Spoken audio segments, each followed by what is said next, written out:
Құрметті оқырмандар, ұлы жеңіс күніне орай біз жеңісті жырлаймыз поэзиялық марафонын сендердің назарларыңа ұсынамын. 9 мамыр жеңіс күні, ең қымбатты, қуанышты да қайғылы мәртебелі мейрам. Халқымыздың ерлігі мен даңқының жарқын көрінісі болып табылады. Бұл мереке жанқияр ерліктің, еңселі елдіктің рухы өрлеп, жеңіс жалауы желбіреген күн.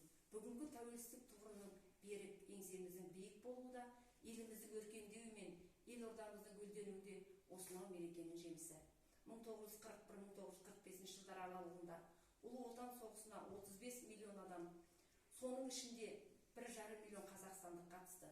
Бұл республика халқының 18 пен 50 жас аралығындағы ересектердің 70%.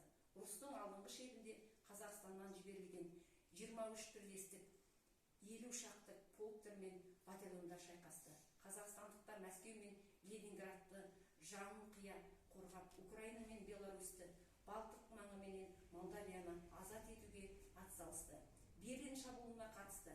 Ондаған мың қазақстандық ерен еңбегі мен ерлігі үшін марапатталса, 500-ден астам адам Кеңес одағының батыры атанды. 4 адам бұл атаққа 2 мәрте ие болды. 140 адам даңқ орденінің толық жинағының иегері